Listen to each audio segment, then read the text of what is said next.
Okay, good morning. I will also do a land acknowledgement. I'm coming to you from Trent University in Peterborough, Ontario, which is the traditional territory of the Michi-Segi Anishinaabe. And at Trent, we offer our gratitude to the First Peoples for their care for and teachings about our earth and our relations, and may we honor those teachings.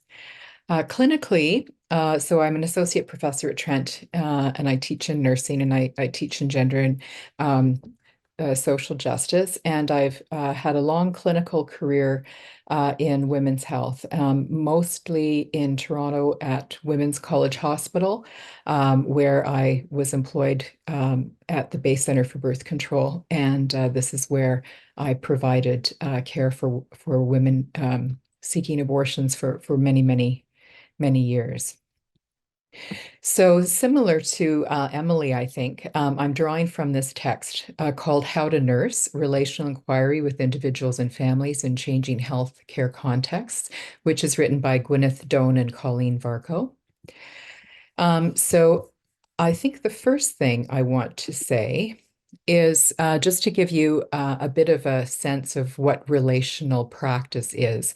So it isn't just about how we are in relation with our patients.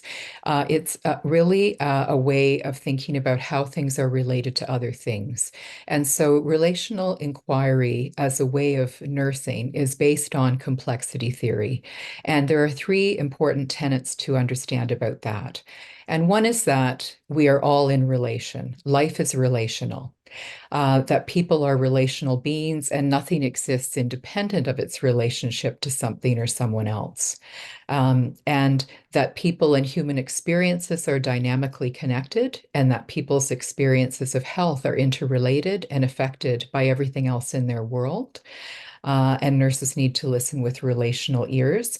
And the third one is that people always act in relation to something or someone, and that people are quantum, presenting different aspects of themselves in different situations and relationships. So how does this make sense with respect to nursing care of people seeking abortions?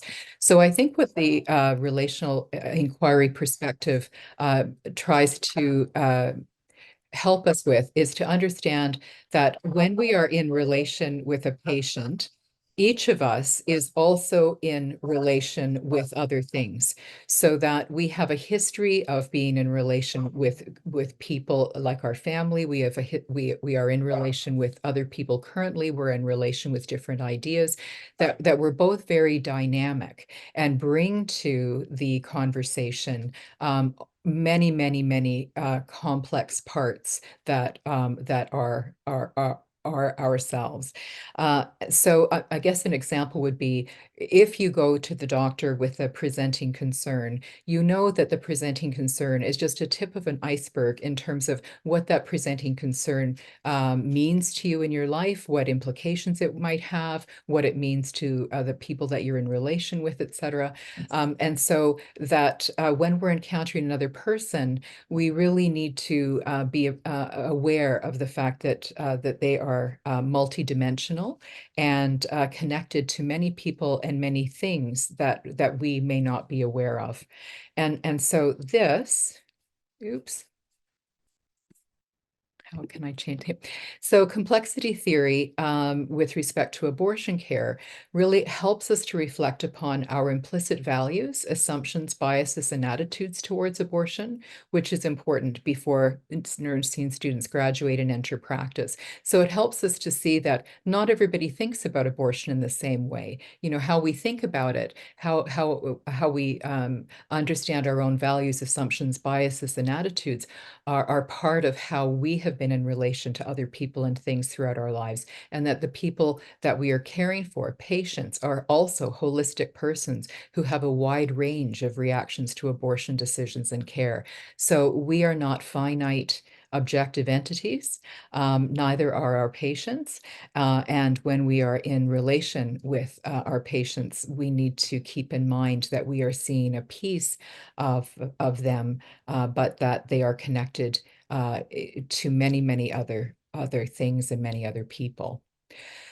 So that sort of helps us to sort of situate how relational inquiry can be taught to nurses, as well as we need to talk to them also, the students also, about the relational lenses. So one way of thinking about abortion, if we're teaching it, we can think of it as an entity, and then that abortion care will be taught through a variety of perspectives, which the relational inquiry refers to as lenses. And so the lenses will include things like, if we're teaching abortion care as a unit, we want to talk about like the biomedical aspects, of course. We want to think about women's experiences of abortion. I'm thinking about most of the evidence that we draw from that has been based on women. What we understand about the context of abortion, what we understand about the post-structural lens of abortion. What are the texts? What are the laws? What are the policies? What are the commitments by professional organizations? We want to think about feminist perspectives. We want to think about post-colonial perspectives. And so we'll get into those. But so one way of teaching abortion through a relational inquiry perspective is to see abortion as a unit, and we will, as a kaleidoscope, kind of shift the lenses through which we think about abortion. Another way, as Carrie was also alluding to, that we can teach abortion care is if we are offering a complete relational inquiry curriculum so that the students over 4 years are understanding relational inquiry, so that whatever course they're taking, these competencies can be brought to bear in any course as a means of an example, and so that we can reconnect the competencies and the key considerations of abortion curriculum throughout many different courses, or we can present it as one entity, which is abortion itself, or we can use abortion as an example when we're teaching relational inquiry. So I just thought I'd walk us through the key lenses of relational inquiry. And of course, the authors don't require that these lenses are used. You can use different lenses, but these are the ones that they use in their text. So the first one, obviously, is the biomedical lens. So when we think about the competencies for the curriculum, competency one, applying clinical knowledge when assessing a patient for pregnancy.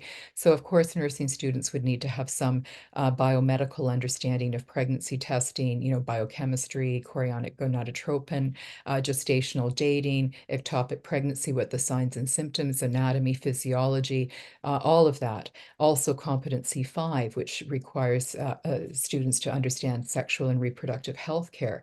For example, the screening and treatment of sexually transmitted infections and understanding contraceptive methods. So all of these would be mapped on to or understood through the biomedical lens. The next lens is referred to as a phenomenological lens, or in particular, because there's different kinds of phenomenology, the hermeneutic phenomenological lens. And so key ideas with respect to this are things like the lived experience. So all of us who are nurse educators are very well acquainted with the concept of the lived experience. And nurses produce more phenomenological research than any other discipline. So thinking about the lived experience, what things mean to people, what are people's concerns, what is significant to people, how are people in the world, how are they situated in families, how are they situated in cultures, how are they constituted by those things in terms of their values, attitudes, beliefs, etc. So people aren't separate from the world, but are situated in it. People have unique experiences. We all have unique lives, but because we live in the same world, we also experience shared meanings. So we may have different perspectives about abortion, but we also know what the shared meanings of abortion are in the world. We know what those discourses are. So people can only be understood in relation to their world. So in terms of a key consideration for this curriculum, nurses need to understand the evidence around patients' experience of abortion. So the hermeneutic phenomenologic lens is one that enables nurses to understand those experiences through the literature.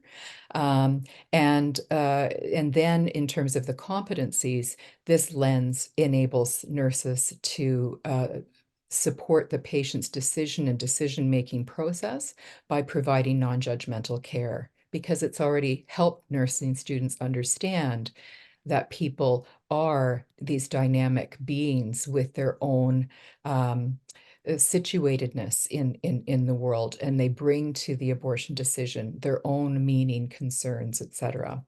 And also competency 6, describing social and structural determinants of health and access to abortion care. Because the hermeneutic phenomenological lens emphasizes context, lived experience in context, that people are in the world, then the world is also important for nursing students to understand. And those include what are the social and structural determinants of health, and how do these affect access to abortion care. The next, there are three critical lenses in relational inquiry: the feminist, the post-structural, and the post-colonial lens. The feminist lens, of course, speaks to gender and intersectionality, things like gender, gender roles, gender identities, gender relations, and structural gender, and also the intersectionality of oppressions like racism, classism, and sexism. So one of the key considerations of this abortion curriculum is to understand gender-based violence, health equity, and trauma and violence-informed care. So the feminist lens will be one that we can provide content to the students so that they understand what is trauma and violence informed and therapeutic communication when caring for patients who have chosen abortion. And how can we consider through the feminist lens women's lives, issues of gender-based violence and health equity and trauma and violence. And how do we then assess for patient coercion and promote autonomy in decision making, given that feminist understanding of women's lives in which violence and trauma may exist? And we also want to have nurses understand and use appropriate approaches that are affirming of sex and sexual orientation and gender identity and expression. So feminism, of course, promotes equity, diversity, inclusion, and would be the appropriate lens through which to be able to help nursing students understand these diversities. And competency 5, providing sexual and reproductive health care. Well, one of those indicators would be that the student can describe the potential implications of trauma and violence on patient needs. So looking at abortion through a feminist lens enables the elucidation of these elements in women's lives that include gender-based violence, issues of equity, trauma, and violence-informed care, and would then enable students to understand the different competencies. The next competency is a post-structural lens, and this has to do with language. And so language here, one of the key considerations in the curriculum is the awareness of the socio-political climate around abortion discourse. So the post-structural lens with respect to language talks about how language doesn't just describe things, but how it creates social reality, how it shapes experience. So when we think about therapeutic communication strategies, using appropriate terminology to ensure patient comprehension, yes, but also the way that we language the experience around abortion is going to shape one's experience of the abortion itself. So thinking about the kind of language that we're using and the impact that that may have on the person's experience of the abortion is very important. Also, in terms of post-structuralism, there's sort of the discursive text. So what are the key texts in abortion that we want our students to understand? And so this refers to providing an overview of the history of abortion care in Canada, current facilitators and barriers, the socio-political and legal context of abortion care in Canada, which refers to language or textual discourses like the Charter of Rights and Freedoms. So the post-structural lens sort of speaks to the competencies in terms of both concrete text, key texts, and also how language shapes experience so that we're using appropriate terminology in our care. The next lens is the post-colonial lens, which speaks to racialization. So key concepts with it include colonization, racialization, power, domination, marginalization. And one of our key considerations for the curriculum is a knowledge of cultural humility, cultural safety, and awareness. And so this background enables students to understand competency 6 and 4. So how to provide culturally safe abortion care and to provide an overview of the history of abortion care, facilitators, barriers, and that students are able to articulate the additional barriers faced by underserved populations. A lens that the authors used to use, the spiritual lens, isn't in their most recent publication. They've collapsed it into the phenomenological lens, but this is not intended to be synonymous with religion. It's intended to distinguish between one having meaning in their life and then one having an ultimate meaning in their life. You know, something that if you're sitting in class, it's because education matters to you, but if there's a bomb threat, you're out of there. You want to go home to your family because they're your ultimate concern. So we're thinking about what is one's ultimate concern here? What is one's life force, vision? Ultimate concerns shape people's goals, hopes, and strivings. So a key consideration in the curriculum is to reflect on one's implicit values, assumptions, and biases towards abortion, and competency 4 requires nursing students to adhere to the standards of practice, scope of practice, and code of ethics when providing abortion care, and to understand the professional responsibilities associated with conscientious objection as outlined in the CNA Code of Ethics.